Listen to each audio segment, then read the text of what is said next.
Phone call. माना जाता है कि भूत, प्रेत और आत्माएं हमारे चारों ओर रहती हैं। पर अगर यही आत्माएं आपकी किसी चीज या किसी सामान या किसी डिवाइस के जरिए आपकी जिंदगी में आ जाएं तो? बैंगलोर में रहने वाले अनु और तुषार के साथ कुछ ऐसा ही हुआ और उनकी जिंदगी हमेशा के लिए तबाह हो गई। अनु और तुषार दोनों की शादी को 6 साल हो चुके थे। वो दोनों हाल ही में एक सोसाइटी के 10वें फ्लोर के एक अपार्टमेंट में शिफ्ट हुए थे। उनकी जिंदगी उनके प्लान के अकॉर्डिंग ही चल रही थी, पर उन्हें नहीं पता था कि ये सब बहुत जल्द बदलने वाला है। तुषार, जिसे देर रात तक काम करने की आदत थी, एक रात आधे बिखरे हुए स्टडी रूम में बैठा हुआ अपना काम कर रहा था। तभी एकदम से एक टेलीफोन की घंटी बजने लगी। तुषार ने पहले अपना मोबाइल चेक किया, फिर अपना लैपटॉप और फिर सोती हुई अनु का मोबाइल। पर वो टेलीफोन की घंटी कहीं और ही बज रही थी। लेकिन तुषार के घर में कोई भी और टेलीफोन नहीं था। तुषार ने ध्यान लगाकर सुना तो वो टेलीफोन की आवाज घर के स्टोर रूम से आ रही थी। उस स्टोर रूम में पुराने टेनेंट्स का कुछ सामान अभी भी पड़ा हुआ था। तुषार को लगा कि शायद उन्हीं के सामान में कोई चीज वो आवाज कर रही है। तुषार ने स्टोर रूम का दरवाजा खोला और थोड़ा सामान इधर उधर करते हुए देखा कि वो आवाज एक पुराने से लैंडलाइन फोन से आ रही थी। लेकिन वो फोन कहीं कनेक्टेड नहीं था। तुषार ने वो फोन उठाया। सामने से कोई आवाज नहीं आई और तुषार ने वो फोन वापस रख दिया। तुषार ने जब लैंडलाइन के छोटे से डिस्प्ले पर देखा तो उस पर लिखा हुआ था 00000000। उसे लगा कि शायद ये टेलीफोन कोई खिलौना होगा और वो वापस अपना काम करने चला गया।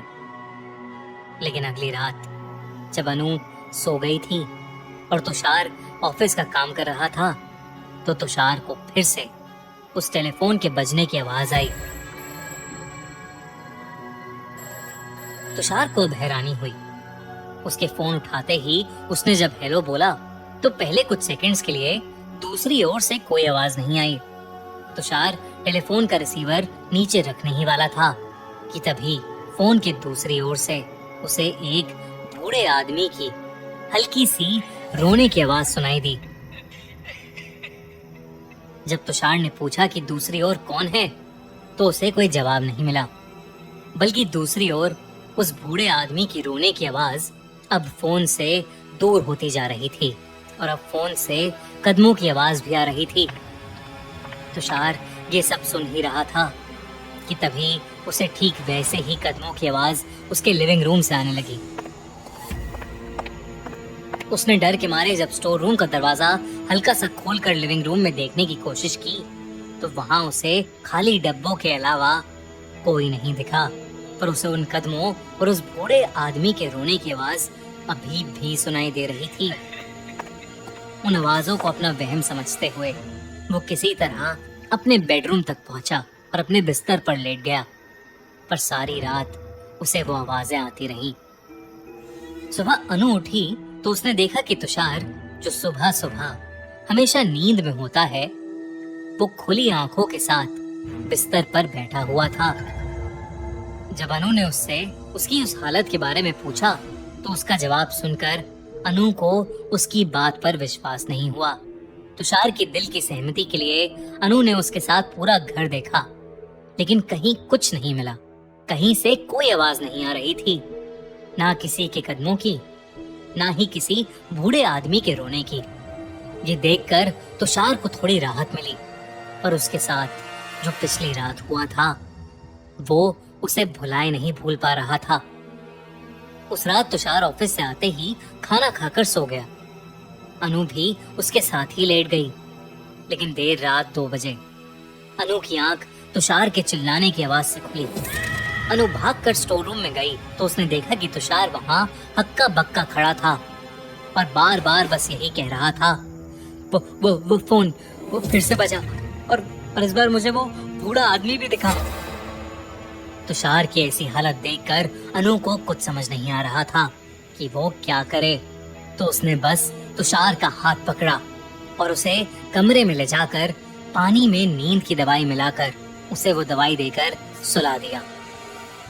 तुषार को इस हालत में देखकर अनु ने डिसाइड किया कि वो अगली रात जाग कर देखेगी कि दरअसल रात को तुषार को होता क्या था और वो क्यों इस तरीके से बिहेव कर रहा था। अगली रात अनु ने देखा कि देर रात होते ही तुषार उठा और स्टोर रूम की तरफ गुस्से से देखने लगा। फिर उसने खुद को वहां जाने से रोकने की कोशिश की और अपने दोनों कान तकिए से बंद कर लिए। वो ये करते हुए कुछ देर और झटपटाने लगा और फिर एकदम से उठकर स्टोर रूम की ओर भागा। अनु भी उसके पीछे भागी और उसने देखा कि तुषार उस लैंडलाइन टेलीफोन को दीवार पर मारकर उसे तोड़ रहा था। और अनु के आते ही उसने वो टेलीफोन उठाया और बालकनी से नीचे फेंक दिया और एक राहत की सांस लेते हुए अनु से कहा, अब वो बूढ़ा हमें कभी परेशान नहीं करेगा। उसके बाद तुषार अपने चेहरे पर मुस्कान लिए सोने चला गया। अनु को अपने पति को इस हालत में देखकर बिल्कुल भी अच्छा नहीं लग रहा था, पर उसे लगा कि शायद उस टेलीफोन को फेंकने के बाद तुषार ठीक हो जाएगा। लेकिन अगली सुबह जब अनु की आंख खुली तो जो उसने देखा वो देखकर उसके रोंगटे खड़े हो गए। उसने देखा कि तुषार एक कोने पर खड़ा था और वो किसी को अपने से दूर रहने को कह रहा था। अनु को देखते ही वो रोने लगा और कहने लगा कि वो बूढ़ा आदमी उसे मार डालेगा। अनु ने भागकर तुषार को बालकनी के कोने से पीछे करने की कोशिश की, पर उससे पहले ही तुषार का पैर लड़खड़ाया और वो बालकनी से नीचे गिरकर मर गया। अनु का शरीर मानो जैसे तैसे वहीं जम सा गया और तभी अनु को एक लैंडलाइन की बजने की घंटी सुनाई दी जो उसी स्टोर रूम से आ रही थी।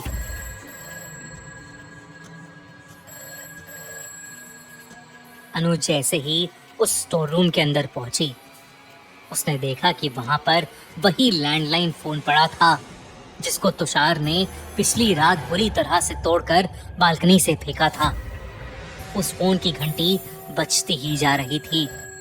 अनु ने डरते हुए जब उस टेलीफोन का रिसीवर उठाया तो दूसरी तरफ से एक रोने की आवाज आई जो किसी और की नहीं बल्कि उसके पति तुषार की थी।